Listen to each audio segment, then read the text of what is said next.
एक व्यक्ति को आरी से दो आधे में काटने के टॉर्चर से लेकर जिंदा हुआ इंसान का शरीर के सभी चमड़ा को निकालने के टॉर्चर तक, चरित्र के टॉप 10 एंशिएंट टॉर्चर के बारे में आप जानना चाहते हो? Then this episode is for you. But one condition, अगर ये वीडियो आपको अच्छा लगा तो मेरे यूट्यूब चैनल को सब्सक्राइब करना होगा। That's the deal. So let's start. Number 10, brazen bull. Athens नगर के फेलारिस राजा ने ये टॉर्चर पद्धति को यूज किए थे। एक ब्रॉन्ज मेटल से सांड के रूप में एक हॉलो मूर्ति को बनाए थे जिसमें एक दरवाजा भी था। उसमें 7 फीट के एक व्यक्ति भी फिट हो सकता है। उसके बाद सांड के पेट में आग लगा देते हैं। सांड के अंदर व्यक्ति तंदूरी चिकन बन जाता है। अंदर के व्यक्ति की आवाज उस सांड के मुंह से आता है। इसमें ट्विस्ट ये है कि जिसने ये मूर्ति को आविष्कार किया था उसको भी राजा ने इसमें डाल के पिज्जा बना दिया। Number 9, saying. दुनिया के कई राजाओं ने ये टॉर्चर पद्धति को इस्तेमाल किए थे। एक व्यक्ति को 2 खंबे के बीच में खड़ा करके उसके दोनों पैरों को बांध लेते हैं। उसके बाद ऊपर से नीचे तक एक आरी से 2 आधे में उस व्यक्ति को काट दिया जाता है। लेकिन ऐसा करने से उस व्यक्ति जल्दी मर जाता था और यतन की ज्यादा अनुभव नहीं कर पा रहा है बोल के उन्होंने इस प्रक्रिया में एक छोटा सा बदलाव किए। इस बार उस व्यक्ति को उल्टा लटका के उस व्यक्ति को आरी से काटते थे। ऐसा करने से उस व्यक्ति का खून सिर में जमा होके जब तक उसका हाथ काटा नहीं जाता तब तक वो जिंदा होता है। इसका मतलब वो 3 से 4 घंटे की ये यतन की अनुभव करके मर जाता है। Number 8, flaying.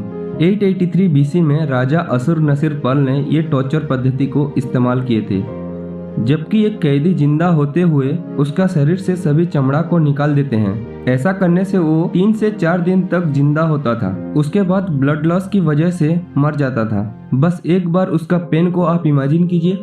नंबर 7, स्कैपिज्म। ये पद्धति में एक व्यक्ति को पानी पे तैरता हुआ एक हॉलो पेटी के अंदर रख के उसको दूध और शहद के मिश्रण पिला के बाकी के मिश्रण उसके शरीर में डालते हैं।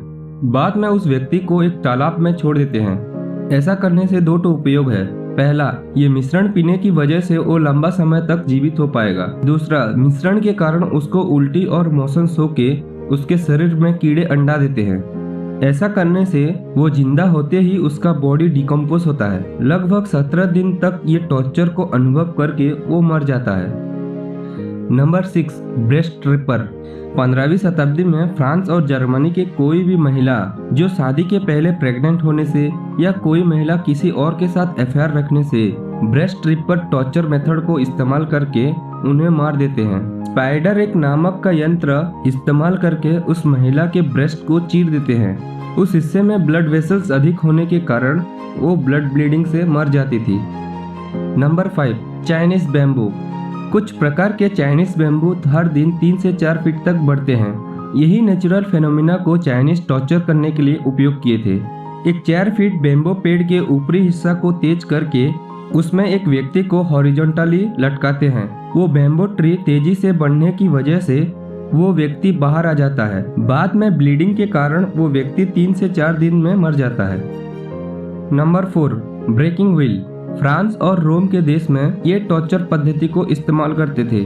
उन टॉर्चरों की तुलना से ये टॉर्चर सबसे दर्दनाक है।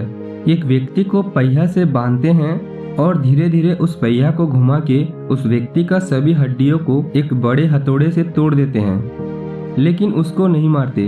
बाद में उस व्यक्ति को गांव से बाहर फेंक देते हैं। ये टॉर्चर की दर्द को अनुभव करते हुए 3 से 4 दिन के अंदर वो मर जाता है। Number 3, Spanish donkey. स्पेन में कैदियों को नंगा करके एक ट्रायंगल एज के बेंच में बिठाते हैं। उसके बाद उनके दोनों पैरों पर हेवी वेट से बांध लेते हैं। ग्रेविटेशनल फोर्स के कारण ये वेट्स उस व्यक्ति को धीरे धीरे नीचे खिंचक के 2 आधे में काट देता है। Then ultimately death. Number 2, crucifixion. अब तक हमने केवल शारीरिक यतन पद्धति के बारे में देखे हैं, लेकिन ये शारीरिक और मानसिक पद्धति भी है। इस पद्धति में एक व्यक्ति को पूरे भीड़ के सामने जितना संभव हो उतना अपमान करके उसे शारीरिक रूप में टॉर्चर किया जाता है। उसके बाद एक प्लस आकार के क्रॉस शेप में उस व्यक्ति के दोनों हाथ और पैर कीले से मार के लटका देते हैं। धूप में कुछ दिन उस व्यक्ति को रख के टॉर्चर करके मार देते हैं। ये उन लोगों के लिए चेतावनी है जो किसी भी गलत काम करने से उन्हें ऐसा ही मार दिया जाएगा। जो लोग कोई गलती करने से ये टॉर्चर पद्धति को सहन नहीं कर पाते। लेकिन जीसस ने किसी और की गलती के लिए ये टॉर्चर मेथड को अनुभव किए थे, इसीलिए जीसस वर्ल्ड का फेमस गॉड बन गए। नंबर 1, इम्पेलमेंट। ये पद्धति में एक शार्प वुडन पोल को एक व्यक्ति के एस के होल में घुसा के उस पोल को खड़ा करते हैं। बाद में अर्थ के ग्रेविटेशनल फोर्स के कारण उस व्यक्ति अपने आप खिसक आता है। वो पोल उस व्यक्ति के मुंह से बाहर आ जाता है। कुछ लोगों ने पोल पर 6 दिन तक भी जिंदा होते थे। 15वीं शताब्दी में राजा ब्लड ने ये पद्धति को इस्तेमाल करके लगभग 20,000 लोगों को मार दिए थे। ओके फ्रेंड्स, आपको कौन सा पद्धति अच्छा लगा मुझे कमेंट कीजिए। ऐसा और इंटरेस्टिंग वीडियोस देखने के लिए चैनल को सब्सक्राइब कीजिए। Thank you, have a nice day.